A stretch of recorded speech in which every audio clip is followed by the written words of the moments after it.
All right, so this is part two to that DIY tool tour, DIY towel setter tour. This is as far as I've gotten. Definitely taking a break. In fact, it's been so hot outside, I started mixing stuff inside. Mixing my thin set inside and the little passageway right there. So, because it's just silly hot outside, so making good progress, but still some work to go. And I'll show you the tools that I currently use outside.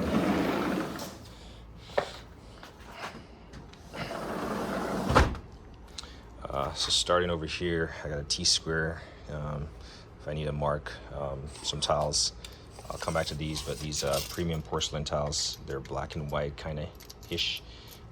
And I'm gonna rip them down. So they're like 32 wide and 64 tall.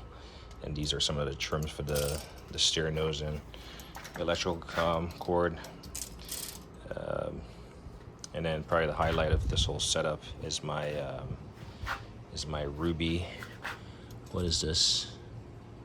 It's the DCX 250 Expert right there. You can see the dimensions. It's a super nice, large capacity wet towel saw. This is my DeWalt. What do you call this guy? Is there a model number on this? No, it's a 10-inch capacity towel saw. It does have all these like pieces that you can, like this piece right here snaps into here to control the water, the splash and all that stuff.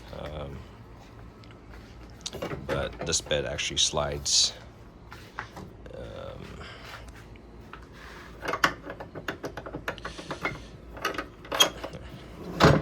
So yeah, it actually slides. You got a pump, and then the water is contained in here. But I typically put this in a bucket just so I can have fresh water. And then, I'll pull the plug on this at the end of the day to drain it out. So that's all good. Got some Klein knee pads. I might have shown these before, but super handy.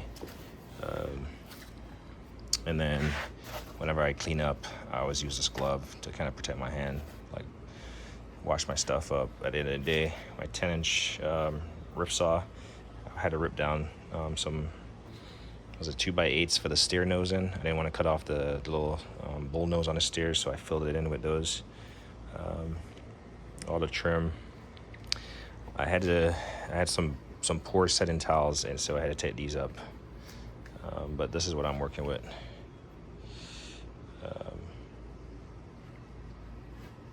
So it was unfortunate, but I think I just had I don't know, I was lazy or something, and yeah. So, but now that I've taken them up, cleaned up, and reset, I'm good. And then these are just cutoffs that I've had. This was a bad cut. It will get reused for a different purpose, so all is not lost. It's just for now, most of my tile settings have been like full up 24x48. So yeah, this tile saw I haven't used this much. I use it when I tile the garage. This was my first tile saw, and it works really well. It has a plunge feature.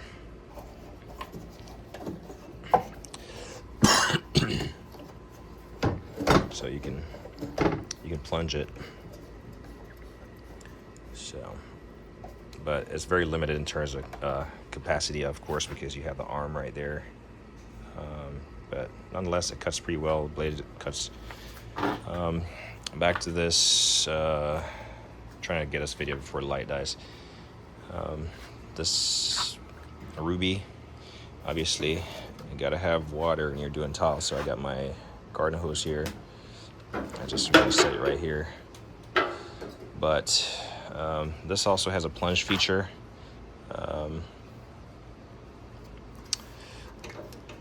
Today was my day off, so I kind of just cleaned up everything. cuts really well. You start from back down there and you pull to make the cut. Of note, you might think if this guard is actually all the way down, this got me the first time I used it. If this guard is actually all the way down, the splash guard, it's not, and I think this is a kind of a design flaw. It's not gonna pass right there. You can see it's caught up right there. And you're gonna be like, well, I cannot finish my cut even though there's a gap right here. Well, yeah, you gotta adjust this slightly out of the way. And can't do it with one hand. Let's see if I can set this tripod down and do it.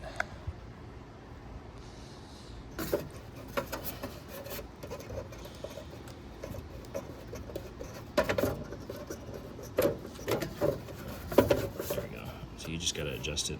It's unplugged, so, and it's gonna go all the way back and lock it down.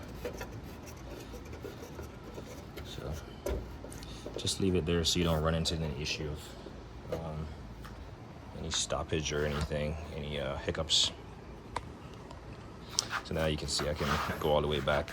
It does have the plunge feature, so if I unhook this lever, it flies up. So sometimes you might need a plunge, and so that comes in really handy. And you can lock the plunge up or whatever. I do like the on and off because to get it started, you pop this lever, press the green, and it starts. And then to stop it, it does have a off button here. But once this lever is down, you just tap this and it shuts off. It's like a safety kill, right? But to turn it on, you got to actually positively remove this or pick up the guard. This thing stays out of the way. I wish they had a method for the power cord to stay out of the way somewhat. Like I said, I've been cutting those large 24 by 48 tiles on here. No issues. So the issue that I ran into, well, I say no issues and then come back and say there's an issue, is this table width is approximately 21 inches. That's like a solid table in itself. So the table is approximately 22 inches or something. The issue that I was having and that I try to mitigate with was,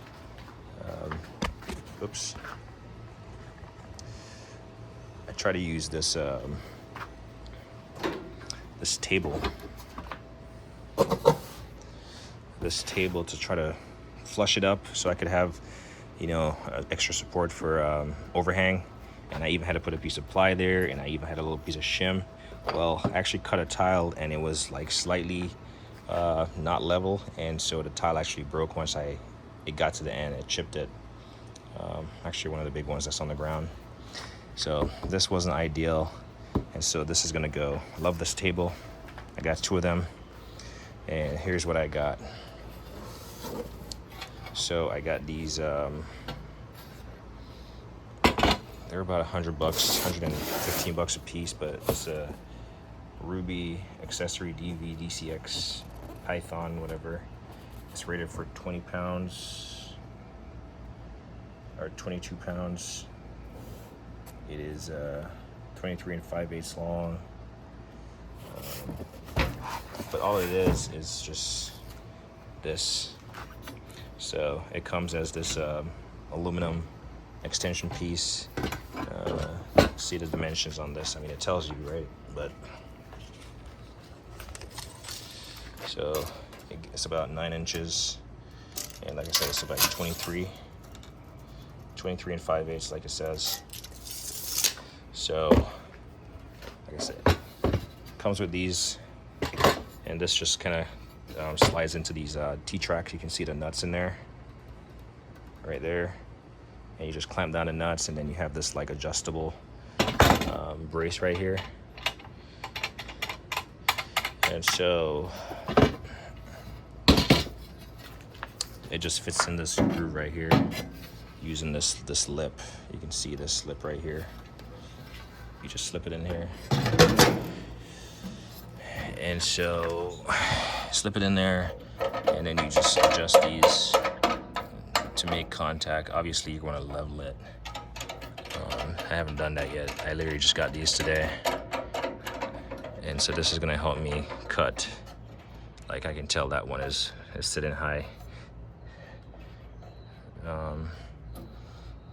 And so I got 4 of them, so I'm gonna put the last one here, but that's gonna allow me to cut those large, those super large towels, like rip them down for what I need for the stair risers. So if we look from edge to edge, it is now 39 inches wide. So those large Farmer 32 by 64 tiles right here, they're gonna be able to fit on here, no problem. 32 right there, right? And this table in itself, it's you can see it's all the way down there, and you can see where 64 is right there. So I'm not sure why they sold a large capacity tile saw and then you have to buy these extra. I feel like it should come, for the price of this thing, it should come with it. But if you're gonna ripping down large format tiles, like, you can't beat this tile saw.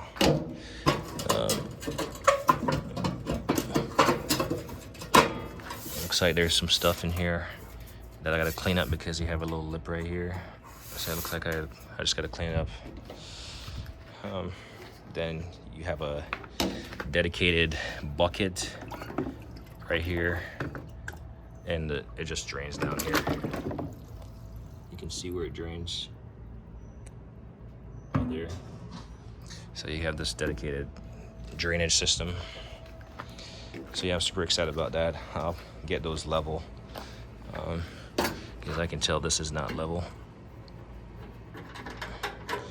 One thing about this, I might have to put some thread lock on or something, because these keep screwing off. See, it's not making any adjustments. So I gotta put some thread lock on there, because these just need to lock in place. They don't. Yeah, see, it's just backing that thing off, and then I'm gonna lose it. So I'm gonna put some thread lock on there. So yeah, that's the large capacity tile saw.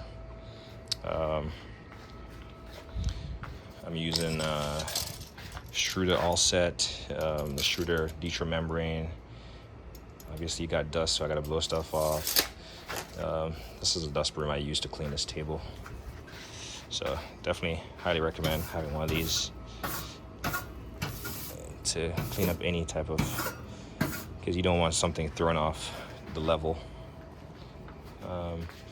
And my light is kind of on and off, so that's why I have my Milwaukee light out here. Push broom to clean up, a couple clamps, because you always gotta clamp something. But yeah, that's what the setup out here is like. But the main setup is really my tile saws. Mainly I've used this one because I'm cutting like large format tiles. But I'm super excited about the wings. They have a lot more accessories on here that you can get. One of which I'm excited about. I haven't purchased, but a bigger one of these. And some kind of clamping system to hold a tile down when you're cutting so it doesn't shift.